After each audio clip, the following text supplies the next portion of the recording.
The sun hit the tarmac like a blowtorch as Claire Mitchell stepped off the transport truck and into Forward Base Hawthorne.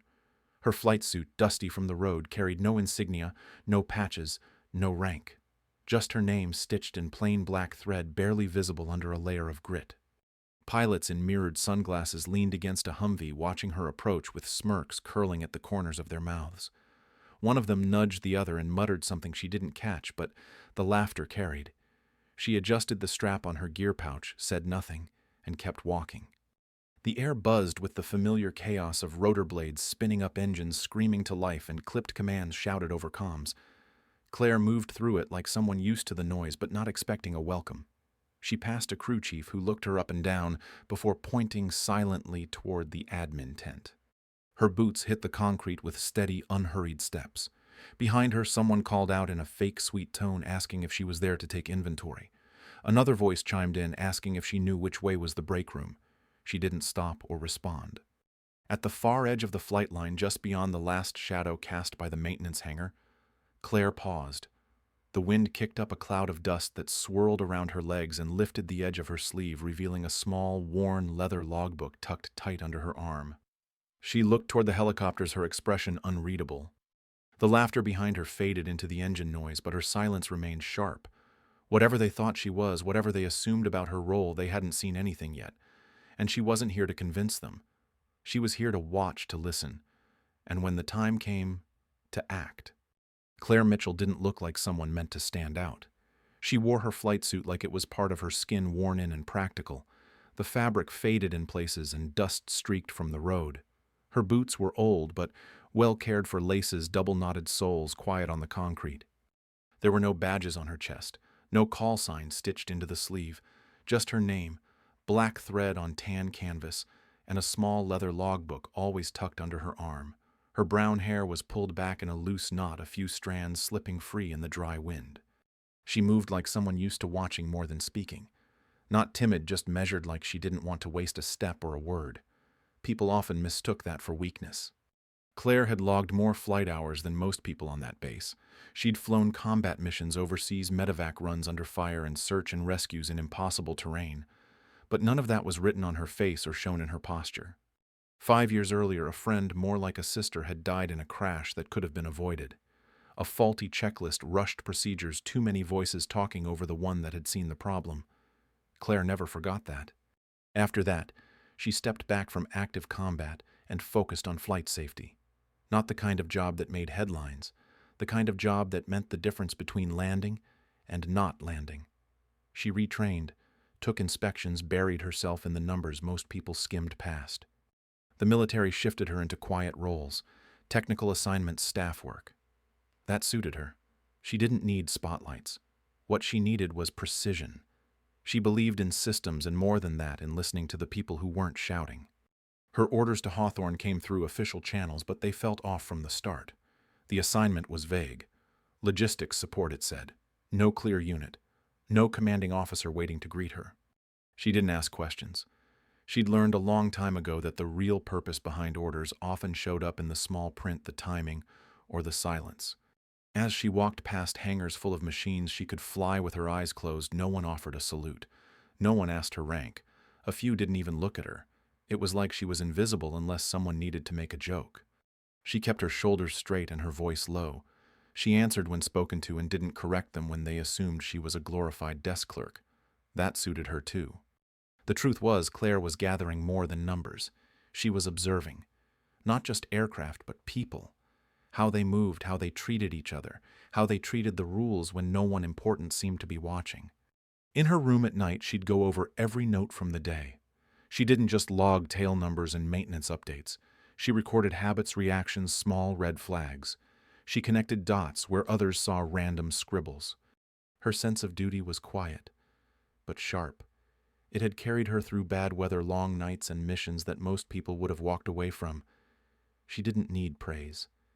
She just needed to know that what she did mattered. No one at Hawthorne knew that yet, but they would. Forward Base. Hawthorne sat in the desert like it had been carved out of heat and noise. Helicopters lined the tarmac in tight rows, their rotors still warm from the morning drills. Every movement on the flight line followed a rhythm fast and loud, full of confidence. It was the kind of place where authority came with volume and swagger. Pilots walked like they owned the ground beneath their boots. Their uniforms were tight, crisp, loaded with patches that told stories of deployment's honors and bravado. Rank wasn't just worn here. It was broadcast shoulder to shoulder, chest to chest. Even the sunglasses felt like a form of dominance. Conversations came in barked shorthand filled with acronyms and war stories. Claire didn't fit into that rhythm. She moved through it like a different current under the surface, quiet, careful, never in a hurry. Her flight suit was standard issue, but the absence of patches made it look bare, like something incomplete. Nobody said it out loud, but the silence when she passed spoke loud enough. She was seen, measured, dismissed, all in one glance. A logistics officer without flair didn't register in a place built on ego and instinct. The pilots, especially the senior ones, followed their own unspoken chain of respect. You had to prove you belonged, and that proof usually came in flight hours, war stories, or charm. Claire had none of those on display. Lieutenant Alex Greeley stood near the edge of the airfield, giving orders with one hand and adjusting his sunglasses with the other. He was tall, tanned, and looked like he'd been pulled from a recruitment poster. His voice cut through the wind like it expected obedience. He smiled often, but it never softened his face. The smile was just another tool, like a checklist or a blade. Around him, younger pilots leaned in for approval, laughing a little louder, straightening their posture when he walked by. Greeley thrived here. The culture of performance suited him. He ran briefings like stage shows, full of dramatic pauses and confident projections. No one interrupted. No one wanted to be the one who didn't clap. He had the kind of presence that made people follow him even when he was wrong. He rarely checked the details himself. That's what junior officers and tech crews were for. He trusted instincts, and instincts told him who mattered and who didn't. Claire, from day one, didn't matter to him. The first time their paths crossed, Greeley didn't introduce himself. He glanced at her logbook, gave a smirk, and asked if she was here to correct their spelling. His wingman laughed, quick and sharp, looking to him before they did. She didn't flinch. That bothered him more than a smart comeback might have. She just nodded once and kept walking. The operations trailer was where the unspoken dynamics became policy. Flight boards, duty rotations, mission logs all flowed through that narrow room, and Claire stood at the fringe of it. She submitted reports, logged numbers, handed in fuel stats. No one thanked her. Most didn't read past the first line. When she suggested minor corrections to schedules, they were acknowledged with silence. When she flagged inconsistencies in aircraft maintenance, she was told someone else would handle it. Nobody wanted advice from a paper pusher. The crew chiefs picked up on the tone fast. They followed orders, but their side comments and lingering stares told her how they really saw her. She wasn't one of them. She didn't fly anymore. She didn't wear the marks of risk and sweat. Still, she did the work. She logged every system check, every refueling anomaly, every overlooked safety protocol. Her notes weren't for them. They were for what might come later. The break room was a battlefield of hierarchy, too. Patches on jackets told you who sat where. Claire stood, mostly eating, quietly listening. Once someone slid a plastic toy rotor across the table toward her. Just a joke, they said. Something to lighten the mood. She picked it up, turned it in her fingers, and set it gently beside her tray. That was the end of the joke. No one laughed again that day. Greeley ran the simulation briefings like a captain directing a performance. Diagrams lit up the walls. He called out pilots by call sign, joked with his crew, made sharp critiques that sounded like compliments. Everyone in the room leaned toward him. Claire stood in the back, her clipboard steady, her face neutral. When she raised her hand once to mention crosswind risk on a canyon exercise, the room fell still. Greeley gave her a slow look, then nodded like he was being generous. Her input was noted, filed, and forgotten. Afterward, she wrote it all down. She had noticed patterns before in other bases. Small things that added up to danger. The difference here was how fast the pattern repeated. No one at Hawthorne was failing on paper. Missions were mostly clean. Equipment was mostly intact. But under the surface, things were slipping. Confidence had replaced caution.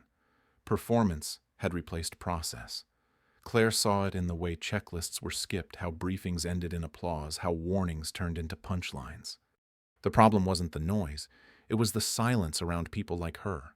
The ones who saw too much and said too little. She knew her place on that base. It wasn't at the front of the room or in the pilot's seat. Not yet. But she also knew something else. Places like Hawthorne didn't crumble from the outside. They rotted from within, and someone always noticed first. Claire had made a career out of being that someone. It started with a joke. Greeley had just wrapped a mission debrief when he spotted Claire near the back of the room quietly scribbling notes on her clipboard. He smiled wide and loud, asking if she was grading their grammar or checking for spelling errors in flight logs. The room laughed because he laughed. That was the rule. His word was social law, and everyone followed it without thinking too hard. Claire didn't respond. She didn't look up. She made one final note, flipped her page, and moved toward the exit. That only made it worse. People don't like being ignored when they're trying to embarrass someone. The next day, one of the junior techs taped a sign to her desk. It read, "Safety Patrol, now with extra clipboards." Someone had drawn a cartoon next to it. It wasn't clever, just mean. In the flight hangar, things went from petty to purposeful. Maintenance requests meant for her started arriving late, half-filled, or not at all. Checklists were swapped out or left incomplete. Crew chiefs would walk past her muttering about how someone needed to get out of the way and let the real work get done. During one fuel audit, she caught a misentry that would have shorted a bird by nearly 20 minutes. She flagged it, documented it, and handed it off to command. The report vanished. No acknowledgement, no correction. Nothing changed. That afternoon, she overheard Greeley talking to his squad in the ready room. He said they should all be careful because clipboard duty was watching, and next she'd probably audit how many times they blinked per minute. More laughter, more silence from Claire. The worst moments weren't loud. They came in the small spaces where you're supposed to belong but don't. The operations trailer, the flight line, the cafeteria. People stopped meeting her eye. Conversations paused when she walked by. Even silence started to sound like judgment. Then came the locker prank. A new label had been stuck to her door. Flight denied. The same bright yellow tape used to ground aircraft wrapped around the handle. A message loud and clear. She peeled it off without a word, folded it once and threw it away. She didn't storm out. She didn't demand apologies. She went back to logging numbers. Some nights her quarters were just cold enough to match the looks she got during the day. She'd sit on her bunk bootlaces, loose logbook open on her lap. She didn't write about how it felt.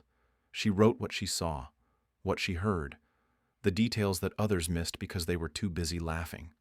They thought silence meant she didn't care. But silence was just the space where her focus lived. She knew better than to fight noise with noise. She wasn't there to win respect. She was there to watch the cracks grow wide enough for daylight to come through. Sergeant Hayes once tossed a plastic toy rotor onto Claire's tray during lunch, told her it might help next time since she didn't fly real birds. Claire looked at it, then at Hayes, then calmly picked up her tray and walked away. The toy hit the floor and bounced once before going still. No one laughed that time. No one said a word. The mess hall stayed quiet for the rest of the meal. What they didn't know was that Claire had seen all of this before, in different forms with different uniforms on different bases.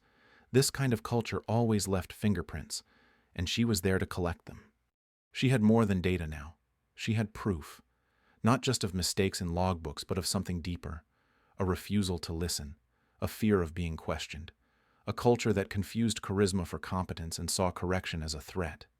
Claire didn't speak unless the words mattered, and she hadn't started talking yet, but her logbook was full. Claire spotted the issue late the night before the canyon extraction simulation. She'd cross-checked the flight plans with updated weather models and fuel consumption rates. The numbers didn't add up.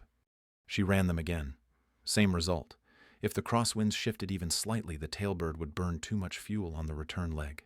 In the pre-mission briefing, she stood quietly in the back, clipboard in hand, waiting for a chance.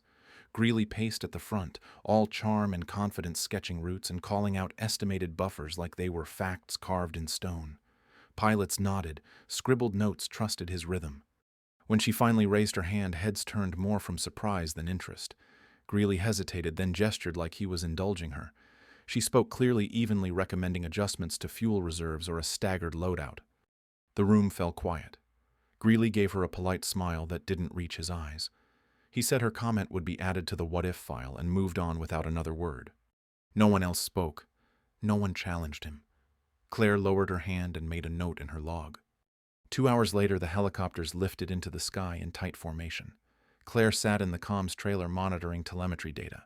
She wasn't assigned to the task, but no one had told her she couldn't be there. At first, everything looked clean. Altitudes held steady. Radio chatter was smooth controlled. The mission timeline ticked forward like clockwork. Then the wind shifted.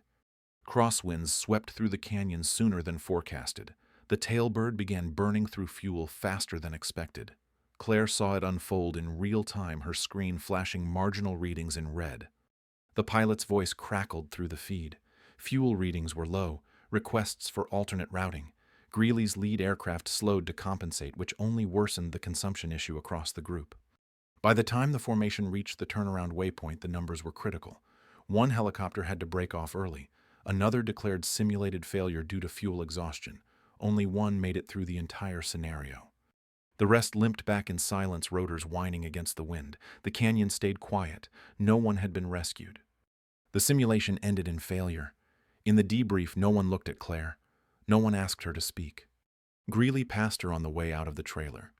He muttered that doubts cause hesitation, and hesitation gets people hurt. She didn't answer. She waited until the room emptied, then gathered the telemetry logs and saved them. She documented each point where the plan fell apart, not just the technical breakdown, but the decision-making process that allowed it. Later that evening, the base cafeteria buzzed with low voices. Pilots sat in small, closed circles. No laughter now, just silence and second-guessing. Claire sat alone at a corner table, flipping through her notes. The failure didn't surprise her. What mattered was what they did with it. She had warned them, not with fear, not with ego, just data, logic, a chance to avoid what came next. And still, they didn't listen. But now the consequences were written in black and white. She logged it all calmly, methodically. Not for revenge, for the record. Because sooner or later, someone would need to see the truth. And when that time came, she would have it ready. The quarters were small, tucked near the edge of the flight line, just far enough from the noise to feel quiet, but never truly still. Claire sat at her desk, boots off her back straight, despite the ache from another long day on concrete. The logbook rested open in front of her pages, filled with neat handwriting, each line a memory waiting to become evidence. She reached for a pen but didn't write yet. Her eyes drifted to the corner of the room where a small photo sat tucked into the metal frame of the mirror. It was old, faded at the corners, showing 3 pilots standing in the desert grinning after a rescue. One of them had been her best friend. They had flown side by side for nearly 2 years. Tough missions, long nights, flights that tested more than just skills. Her friend's name was Amanda, and Claire could still hear her voice in the headset steady, even when things got bad, especially then. Amanda died on a mission that should have been simple. A supply drop, routine. But someone skipped a maintenance check. Someone rushed the pre-flight, and when the tail rotor failed midair, there was nothing left to fix. Claire hadn't been in that helicopter, but she had seen the aftermath, smelled the scorched metal, read the report that buried the truth under a mess of polite language and missing signatures. That's when she decided she was done playing the game. She transferred out of combat, took a desk job no one fought over, learned how to read logs like flight maps, learned how to see the things most people missed. The military needed pilots, but it needed watchers too. People who caught the small cracks before they spread. People who didn't look away. That's what brought her to Hawthorne. Not the orders, not the paycheck. The culture here had already made too many small compromises, too many excuses wrapped in confidence. She knew the signs. Jokes made louder when someone felt threatened. Protocols treated like suggestions. Safety reports filed away before anyone read them. She could have spoken up louder, called people out, demanded change, but that wasn't her way. She believed in the quiet route, the one that took longer but cut deeper. A logbook full of truth, a calm voice ready to speak when silence stopped working. She reached for the pen and began writing, not just the failed sim or the missing fuel data, but the way Greeley's eyes narrowed when she raised her hand, the way Hayes smirked when she dropped the toy rotor, the way no one asked if she was okay. Each detail mattered, not because it hurt her, because it said something about the base, about what they valued, about what they ignored. She paused and looked out the window. The night air shimmered with heat that never fully left the desert. Somewhere across the lot, a helicopter sat humming after shut-down rotors ticking as they cooled. She could picture the weight of its controls in her hands. She hadn't touched a stick in months. It didn't bother her, not in the way people thought. She didn't miss the thrill. She missed the responsibility, the sense that someone's life depended on what you did next. She carried that feeling in her logbook now. Line by line, note by note, she was building a case. Not against a person, against a mindset, a system that valued polish over preparation. She had seen it crack before. She knew it would again. But not if she stayed ready. Not if she kept writing. Not if she waited silent and steady for the moment when someone finally had to listen. The hardest thing wasn't being ignored. It was not letting the noise change her, not letting the dismissals take root, not becoming bitter. That was discipline. Not the kind with salutes and drills, the kind that kept your back straight when no one watched, the kind that let you hold on to the mission when the mission tried to disappear. She capped the pen and closed the logbook. Then she sat there, still eyes forward, listening to the hum of machines outside. She didn't need to say anything tonight. Not yet. She knew her voice would matter more when it came last. Claire spotted the fracture just after sunrise. She had been walking the line with her clipboard, pretending to check routine logs, when something caught her eye on bird 77A. A slight shimmer near the base of the tail rotor, the kind of thing most people would miss, unless they knew exactly where to look. She didn't stop moving, just slowed her pace. Glanced once, then looped back 10 minutes later with a flashlight in hand. This time she stepped closer and aimed the beam low, letting it catch the edge of the metal at just the right angle. There it was, a thin crack where the third blade mount met the hub, invisible in daylight, obvious under a concentrated beam. It wasn't wide yet, but with stress and speed it wouldn't stay that way. Claire stood up, brushed the dust from her knees, and scanned the lot until she found who she needed. Sergeant Williams, crew chief on rotation, younger than most, but sharp enough to notice things when given reason to. She walked straight over and handed him the flashlight. Her voice was low, calm. Not a warning, not a demand, just a suggestion. Take another look. Third blade mount, 60-degree angle. He didn't want to hear it. Said the inspection was already signed off, green across the board. But her tone made him pause just long enough to shift the light the way she said. His breath caught, his shoulders tensed. He bent in closer, ran a finger along the seam. The crack was real. He didn't say anything at first, just straightened, looked at her, then back at the rotor. Then he called it in. Grounded the bird right there on the tarmac. The shift in energy was instant. Crew schedules scrambled. Maintenance rushed the replacement part from storage. Pilots were pulled aside and briefed. No one said her name, but eyes followed her when she walked past. The helicopter had been scheduled for a high-stress flight just an hour later. Aggressive maneuvering, low-altitude passes. A tail rotor failure during that mission would have ended with a hard crash and casualties. Claire didn't linger. She returned to her station like nothing had changed, logged the event in her notes, wrote down the part number, the time, and the list of who had initially cleared it. Williams found her later that afternoon. He didn't bring a joke or a second flashlight. He just said he didn't know how she saw it. Her reply was simple, because I was looking for it. He nodded and walked away. Something about his posture had shifted. Not respect yet, but recognition. The rest of the base buzzed with the aftermath, people talking in low voices about how close they had come to disaster. Some dismissed it as routine maintenance. Others knew better. For Claire, it wasn't about the attention. It was about the fact that someone had finally seen what she saw.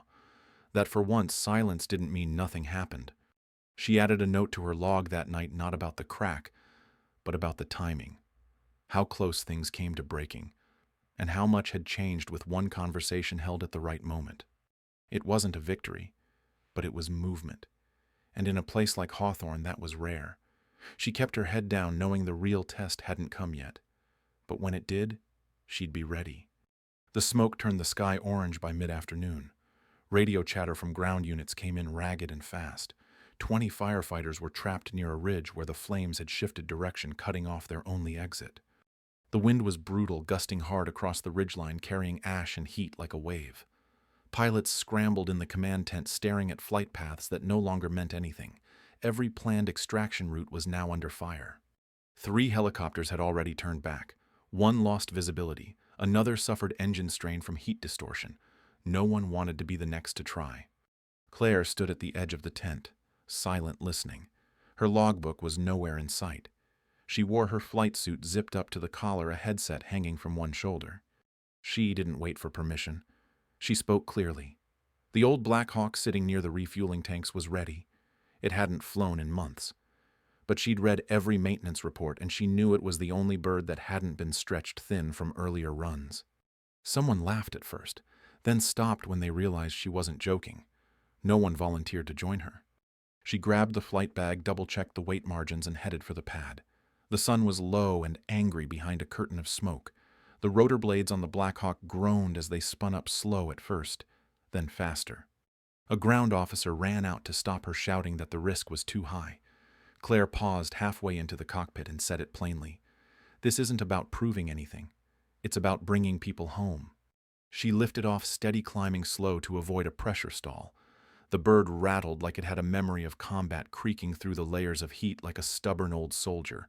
Her hands were calm on the stick. Her breath was even. Once over the first ridge, visibility dropped. Smoke coiled in sheets across the hills. Flames flickered beneath like a living thing. The radio came alive again. The trapped crew was pinned down in a shallow canyon, no cover, no water. Claire dropped altitude low and tight, hugging the terrain to stay under the worst of the wind. The Black Hawk fought her at every turn. She coaxed it down with quiet authority, feathering the collective balancing against heat columns rising from both sides. When she reached the canyon floor, the firefighters were already waving signal panels. Their faces were streaked with soot, eyes wide with disbelief. She held the hover, counting seconds in her head. Doors opened. Crew loaded fast. The heat pressed in like a wall. She kept her voice steady over the headset, guiding the evac like a surgeon. As the last of the crew scrambled inside, the rotors wobbled under the weight. One more gust might have been too much, but the lift held. She pulled up slow, gaining air 1 foot at a time, the Black Hawk groaning beneath her like it wanted to give up. She didn't let it. They cleared the ridge with inches to spare. Back at base, the landing was rough but clean. Medics rushed forward. The rescued crew stumbled out, coughing, half in shock. Some of them looked back at the bird like it was a ghost. One looked at Claire and simply nodded. She unstrapped and climbed down. No cheers, no speeches, just a low hum in the air like the entire base had stopped breathing. Someone asked if she was done. She looked toward the ridge. Another flare had sparked off a second line. More units were now cut off. She didn't even blink. She stepped back into the cockpit, ran the checks again. The crew chief watching didn't ask questions this time. He just helped reload supplies. The second run was worse. Hotter. Tighter. The wind had shifted again, sending embers across the only approach. Claire adjusted her course mid-flight, trusting nothing but her gut and the old instincts buried under years of silence. This time she landed in a dry wash surrounded by charred brush. The evac took longer. One firefighter had a twisted ankle. She helped him herself, arm across his back, guiding him toward the bay. When they lifted out, the smoke was so thick it felt like flying through shadow. The altimeter bounced. The bird groaned again, but she never lost her grip. They made it back just as the sun dropped behind the horizon. Claire cut the engines and sat still for a moment, sweat soaked through her flight suit hands resting on her knees. People began to gather, pilots, crew chiefs, even Greeley, arms crossed jaw tight. No one said anything at first. Then the youngest pilot on base stepped forward and asked if she'd teach him how to fly that Black Hawk. She looked up, not smiling, just tired, then nodded once. The fire still burned. The air still stank of smoke. But the tone of the base had changed. Quietly. Completely. Claire walked back across the tarmac alone, the dust rising in soft swirls around her boots. She didn't speak to the crowd. She didn't need to. They had seen enough. The morning after the rescue, a pair of black government SUVs rolled onto the base just after roll call. The insignias on their doors were small, but everyone noticed. Word spread fast. Federal inspectors, Office of Aviation Oversight. Pilots who had spent the night celebrating now stood stiff, unsure whether to stay in formation or disappear. Greeley came out with a clipboard tucked under one arm, trying to look composed. His sunglasses were gone. Then Claire stepped out of the admin trailer. Not in her flight suit, not with her logbook. She wore full dress uniform, her ribbons and rank crisp, impossible to miss. She walked straight toward the investigators and nodded once, greeting them like colleagues. Gasps spread across the yard before anyone said a word. Greeley turned pale. One of the junior officers actually stepped back. She didn't look at anyone directly, just handed over a sealed file. Her voice was low and calm as she spoke to the lead investigator. The others took notes, started asking questions. By noon, suspension notices were issued. Greeley was grounded indefinitely pending review. 2 maintenance officers were removed from duty. The chain of command shifted quietly, but completely. Claire didn't make a speech. She didn't linger. She gave the orders, signed the documents, and returned to her quarters. No drama. No need. Everyone on base now knew who she was. The woman with no patches, no applause, and all the authority they'd missed. The flags outside Forward Base Hawthorne snapped gently in the wind. The sun still rose harsh over the runway and the engines still roared every morning. But something in the air had shifted. Inside the ready room, pilots reviewed checklists without skipping steps. Crew chiefs double-checked fuel logs with quiet precision. The noise hadn't disappeared. It had just changed tone. Claire walked the line in uniform, now her name and rank stitched clearly for everyone to see. People saluted when she passed. Some nodded with respect. A few still looked down, embarrassed by old habits they hadn't yet unlearned. But she didn't ask for apologies. She asked for consistency, for awareness, and the base gave it to her. Greeley never came back. His file was sealed, his command revoked. Others stepped up in his place, not louder, just steadier. Flight simulations no longer ended in shouting.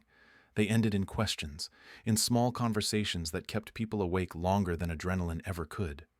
The first time a junior pilot raised a concern mid-brief, Claire watched the room carefully.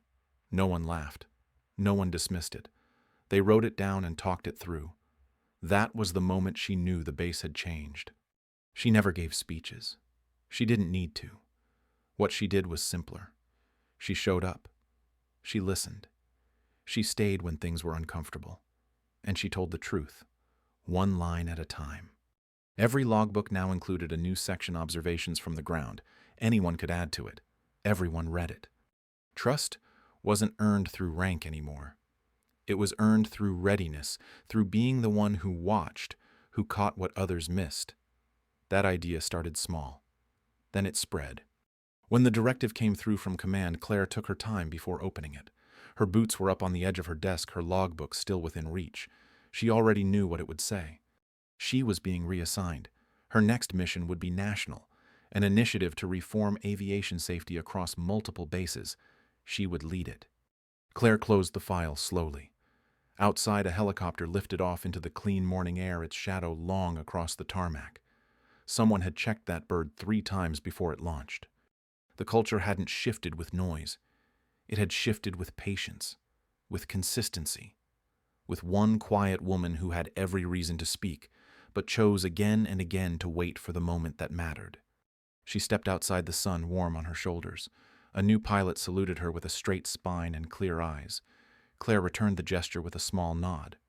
The sky was the same. The mission wasn't. Later that week, a reporter asked what changed the base. Claire didn't pause. Her answer was short and final. We stopped listening to voices that shout and started listening to those who whisper the truth.